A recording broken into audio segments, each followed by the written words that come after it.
The Homecoming by Arun Joshi. Characters, Summary, Analysis. Hello and welcome to the discourse. The Homecoming is a short story by Arun Joshi published in his short story collection titled The Survivor in 1975. The story is about an unnamed soldier, a lieutenant in the Indian Army, who returns from the Bangladesh Liberation War to his hometown in India.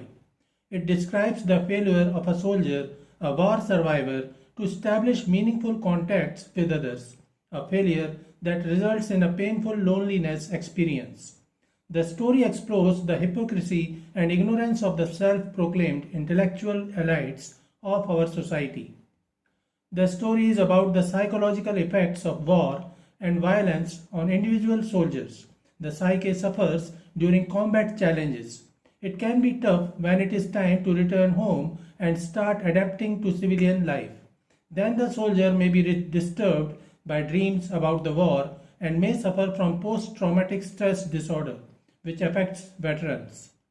Arun Joshi explores this post-traumatic stress disorder of the individual returning from the war front and the indifference of the society that remains largely peacefully away in a contrasting manner. The story is told from a third-person point of view with an omniscient narrative style. Characters of the story. None of the characters have been named in the story.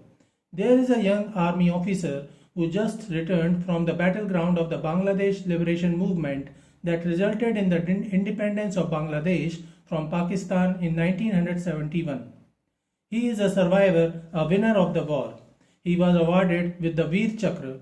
He was recruited as a lieutenant in the Indian Army just a year ago, and it was the first battle he faced.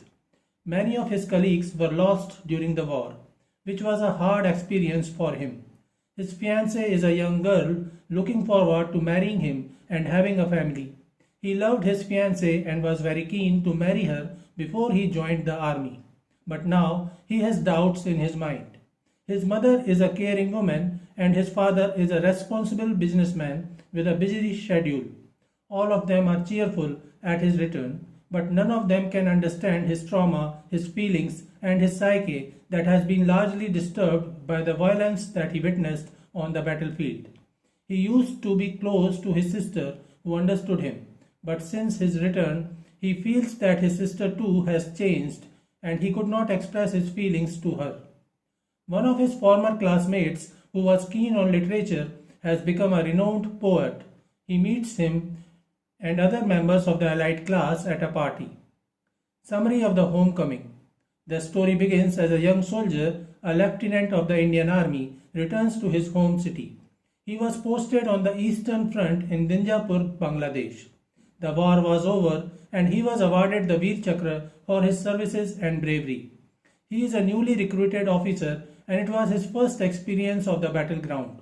The memories of his friends from the battalion still linger in his mind. 9 had died on the very first night. As the train reaches the station, he sees his fiancée with his mother who receives him. They had been worried for him, but now he is back. They seem all happy. His fiancée wore an emerald sari and she appeared pretty. He always loved her and was so keen to marry her before the war began. She asked him if the war was bad, and he answered he wished not so many of his men were killed. His fiancée discusses the details that she had heard on TV and radio news. She told him she was so eager for him to return. He found it hard to connect with her feelings. She said that she was worried for him and kept indoors and hence she might have gained some weight, but now she will follow a diet to get her normal figure. His mother interrupted and said that diet often leads to anemia and that may cause problems during the pregnancy. It becomes clear that the soldier's family is keen on his marriage. However, he fails to understand all this. He remembers the hunger of the soldiers stuck in the battleground. He remembered the situation of relief camps after the ceasefire. He had been a supervisor of such a relief camp where many poor people who lost their homes and family members during the war were admitted. There were many survivors, but the ration was limited. Their hunger was bigger and food was less. The older and weaker people could not stand in lines and compete to get their ration. He saw many of them dying out of hunger. Here, his fiancée and the mother are talking about dieting and anemia.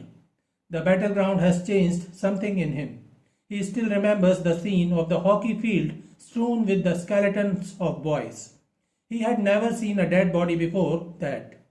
He belongs to a rich family. His father, a successful businessman, opposed him joining the army, but he had a wish to serve his nation.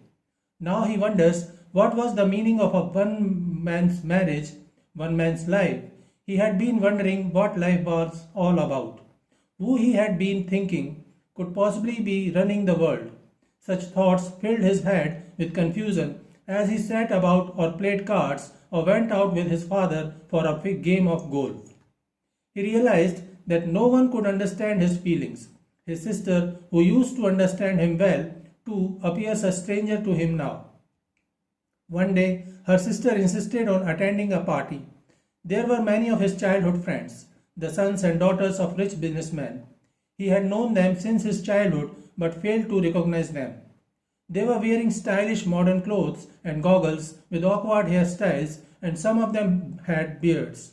Some girls were in pantsuits while many of them were without bras. All of them were smoking and drinking alcohol. He too was offered a cigarette, but he politely refused. He was caught up in an artillery barrage during the war and had to suffer a lot of sulfur dioxide. The army doctor instructed him to avoid smoking for some time, but he took some drink. He observes that everyone is keenly discussing the war that just ended. They discuss how horrifying the TV and radio news have offered the war reports. The TV news has declared that it was a genocide. The rich brats in the party discusses if it really was genocide or if the TV reports are exaggerations. One of his former classmates, who now is a poet, says that it is undeniable that many cruel things have been done during the war, but it certainly was not a genocide. The others agree with him.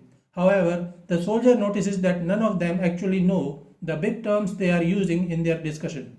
Some of them turned to him and asked him how it really was during the war.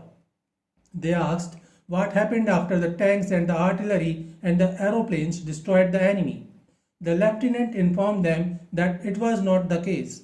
The enemy was still there, and our soldiers, he included, had to face them hand to hand. None of them actually believed such a horrifying description of war. After the dinner, the poet recited a nice poem about the war and praised the bravery of our soldiers. He talked of golden Bengal bleeding under a violet sky. The lieutenant said it was a good poem, but at heart he felt hurt. He realizes that none of them actually understood the severeness and dangers of war. They thought that soldiers were safe enough while fighting the enemy. He remembers that was not the case. He remembers how he and his colleagues and friends faced death every moment of the war. Many of them were lost. He further talked about his experience in Bangladesh. He said he once visited an abandoned village during the war. There was no one alive, just a dead child stuck on bayonet before every hut. In another instance, his battalion raided a girls' school where the girl students were forcibly raped by the enemy soldiers. They succeeded in rescuing some girls, but many died. He remembers how 6 young soldiers of his unit were asked to go in the dark of the night to blast the bridge that could help the enemy. The soldiers knew it was a suicidal attempt and there were bleak chances of their returning alive. They were pensive and afraid, but they did the job. He remembers how as a lieutenant he was forced to take a decision to march his men to intercept a convoy head on. Many of his men died within minutes, yet he succeeded in destroying the convoy and returned safe. He was awarded the Veer Chakra for the same act. One of his subedar, while fighting the enemy soldier, got stuck in his own bayonet. He killed the enemy soldier but sacrificed his own life too.